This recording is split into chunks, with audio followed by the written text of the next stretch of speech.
अस्सलाम वालेकुम प्यारे बच्चों। इसके पहले की क्लास में हमने पाठ क्रमांक 6 उत्तम शिक्षा महात्मा गांधी द्वारा लिखा गया एक पत्र पढ़ा समझा। आज हम पाठ क्रमांक 6 उत्तम शिक्षा के स्वाध्याय देखेंगे, प्रश्नोत्तर देखेंगे, कुछ शब्द वाटिका देखेंगे, पत्र देखेंगे। तो शुरू करते हैं। सबसे पहले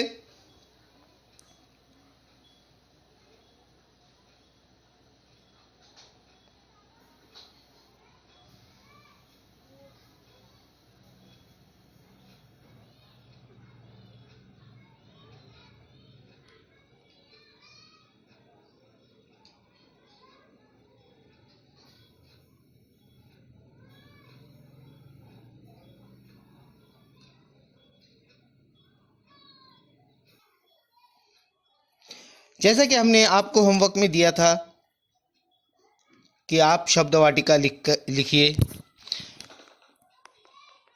तो आप लोगों ने लिख ही लिया होगा।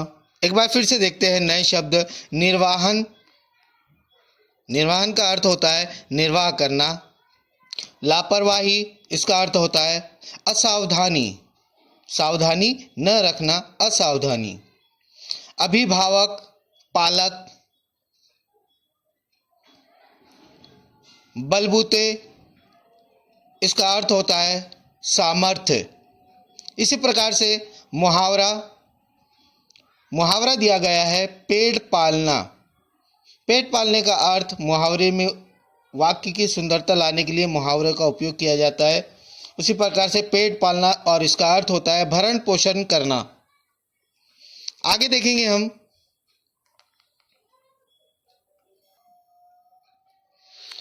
कार्य हमारे में ऊपर लिखा हुआ है चित्र देखकर क्रिया युक्त शब्दों से वाक्य बनाओ। सबसे पहले हमें समझना होगा क्रिया किसे कहते हैं। क्रिया के दो भेद होते हैं, सक्रामक क्रिया और आक्रामक क्रिया। क्रिया यानी क्या? जिन शब्दों से किसी कार्य के करने या होने का पता चलता है उन्हें क्रिया कहते हैं। और क्रिया के कितने भेद होते हैं? दो भेद होते हैं, सक्रामक क्रिया और आक्रामक क्रिया। अब देखिए वाक्य बनाएंगे हम। ये गोल आकार के अंदर 3 पिक्चर्स दी हुई है, 3 चित्र दिए हुए हैं। उसमें पहला चित्र देखेंगे हम, राजू खाना खा रहा है ना। क्रिया कौन सी हो रही है? खाने की। दूसरा वाक्य बनाएंगे हम, सोनू की माँ खाना खिला रही है। क्रिया वही है खाने की, लेकिन यहाँ पर माँ के द्वारा खाना खिलाया जा रहा है। इसी प्रकार से तीसरा वाक्य हम लिखेंगे, राहुल की माँ ने खाना खिलवाया। खाया, खिलाया और तीसरा वाक्य खिलवाया। राहुल की माँ ने खाना खिलवाया। किसी और के हाथों से, किसी और के द्वारा खाना खिलाया गया। यह क्रिया के 3 वाक्य हमने देखे। क्रिया का पूरा एक वीडियो मैं आपको सेंड कर चुका हूं। आगे देखेंगे हम।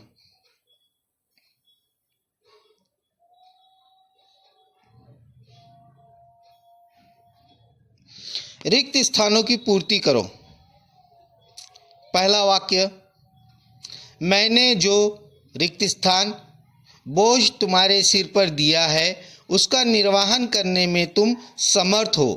तो यहाँ पर रिक्त स्थान में क्या आएगा? वेरी गुड, बिल्कुल सही कहा आपने। यहाँ आएगा पारिवारिक बोझ। दूसरा वाक्य, तुम्हें आजकल फिल इन द ब्लैंक्स रिक्त स्थान प्राप्त हो रही है। क्या प्राप्त हो रही है? आपने यदि महात्मा गांधी जी का पत्र ध्यान से पढ़ा हो तो यह वाक्य आपके बिल्कुल समझ में आ गया। बिल्कुल सही कहा आपने। इस फिल इन द ब्लैंक्स में, इस रिक्त स्थान में आएगा उत्तम शिक्षा।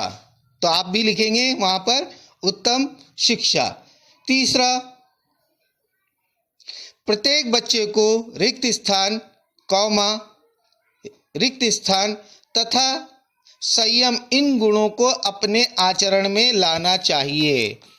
जैसे कि हमने पत्र में पढ़ा था, 3 गुणों को अपने आचरण में लाने के लिए गांधी जी ने कहा था, है ना, जिससे आप कहीं पर भी रहकर अपना पेट पाल सकते हैं। तो इसका उत्तर लिखेंगे हम यहाँ पर रिक्त स्थान में, सत्य, अहिंसा तथा संयम। चौथा रिक्त स्थान देखेंगे हम, शिक्षा का अर्थ मात्र रिक्त स्थान नहीं है। तो शिक्षा का अर्थ क्या है? शिक्षा का अर्थ गांधी जी ने हमें बताया है उनके पत्र द्वारा। तो वाक्य के अनुसार यहाँ पर रिक्त स्थान में क्या आना चाहिए? शिक्षा का अर्थ मात्र अक्षर ज्ञान नहीं है। आगे देखेंगे हम, एक वाक्य में उत्तर लिखो। कुछ प्रश्न उत्तर है, वो भी आप नोट डाउन कीजिए। आज की वीडियो में जितना भी आपको बताया जा रहा है वो सारा का सारा आपको पाठ क्रमांक 6 उत्तम शिक्षा के स्वाध्याय में लिखना है। तो हम देखेंगे पहला प्रश्न, मणिलाल के सिर पर कौन सा बोझ था? उत्तर है उसका, मणिलाल के सिर पर पारिवारिक बोझ था। प्रश्न क्रमांक 2, बापू कारागृह में क्या पढ़ रहे थे? तो उसका उत्तर लिखेंगे हम, बापू कारागृह में बहुत कुछ पढ़ रहे थे।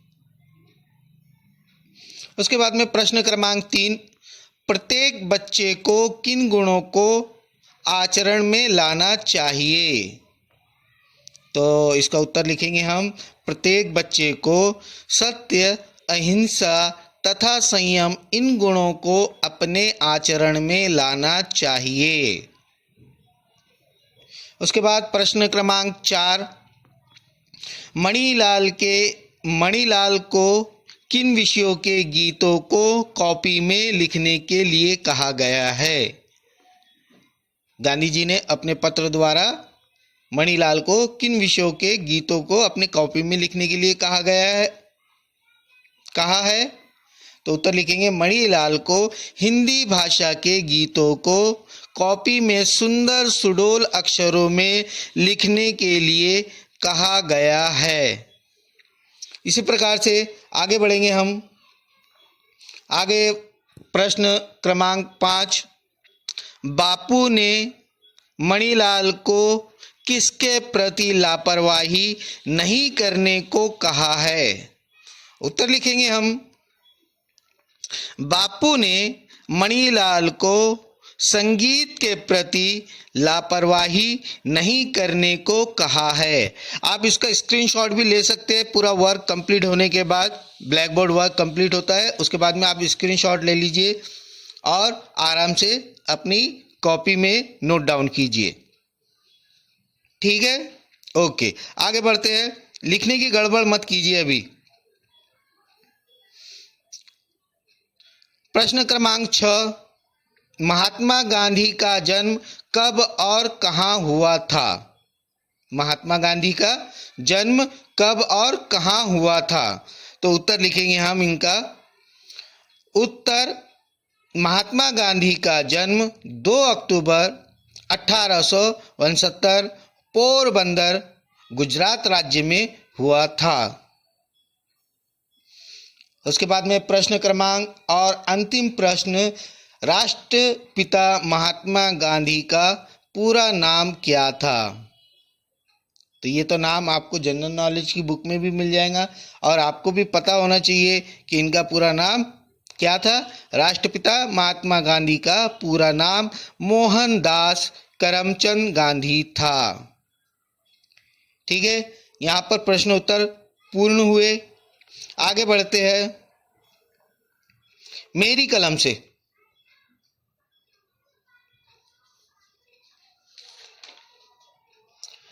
कलम से अपने मित्र को शुभकामना बधाई पत्र लिखना है आपको।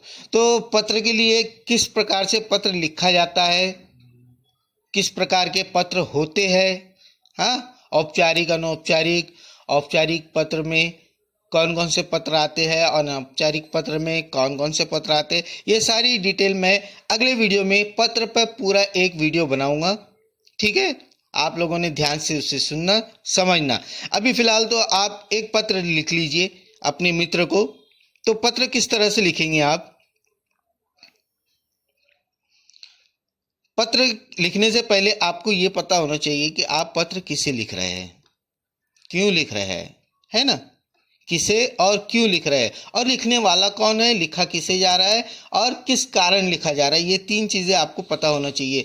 तो जैसे यहाँ पे प्रश्न दिया हुआ है, आप यानी कि आप सभी बच्चे, आप 210 सेक्टर नंबर 3 की सीमा, अगर लड़कियां हैं तो सीमा और लड़के हैं तो राहुल, यानी कि आप लड़कियां, सभी लड़कियां कौन है, सीमा है, और आप सभी लड़के कौन है, राहुल है।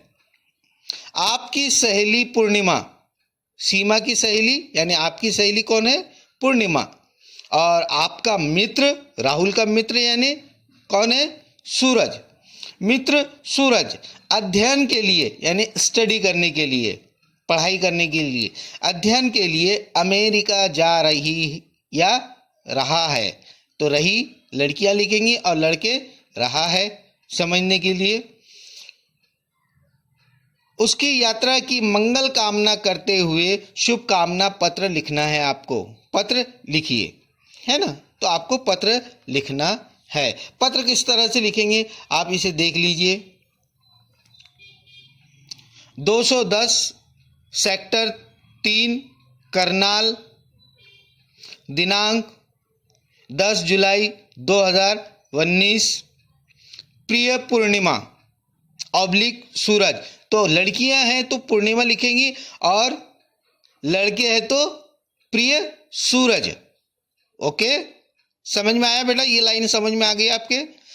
लड़कियां हैं तो क्या लिखेंगी, पूर्णिमा लिखेंगी, और लड़के हैं तो सूरज, है ना? नाम बदल भी सकते हैं। सप्रेम नमस्कार, जैसे ही मुझे पता चला कि तुम अध्ययन के लिए अमेरिका जा रही हो तो मैं खुशी से उछल पड़ी। अब पड़ी लड़का है तो पड़ी बोलेंगे कि नहीं, लड़का है तो वहाँ पर पड़ा, उछल पड़ा लिखेगा, और लड़कियां हैं तो पड़ी। यह गर्व की बात है कि तुमने यह अवसर कठिन प्रतियोगिता परीक्षा में प्रथम आकर प्राप्त किया है। मेरी तथा पूरे परिवार की मंगल कामनाएं तुम्हारे साथ है। ईश्वर करे कि तुम वहां सफलता के नए कीर्तिमान बनाकर लौटो। तुम्हारी यात्रा शुभ हो। पत्र अवश्य लिखना। उसके बाद में लास्ट में आप लिखेंगे तुम्हारी सहेली रीमा, और आप लड़के लोग सभी बॉयज़ लिखेंगे तुम्हारा मित्र राहुल। दोनों में से कोई एक ही लिखना है ना? तो लड़कियां कौन सी लिखेंगी, रीमा लिखेंगी, और लड़के क्या लिखेंगे, तुम्हारा मित्र राहुल। Very good. और एक बात ध्यान में रखिए कि आप जब पत्र लिखते हैं तो जो मार्जिंग लाइन है वो मार्जिंग लाइन के थोड़ी सी जगह छोड़कर, जैसे मैंने लिखा है ना यहाँ पे पत्र, थोड़ी जगह छोड़कर पत्र लिखा जाता है। चलिए आज के लिए इतना ही। अगली क्लास में हम पत्र का पूरा विवरण देखेंगे, पत्र की परिभाषा देखेंगे, पत्र के प्रकार देखेंगे। ठीक है, चलिए रखिए। अल्लाह हाफिज़।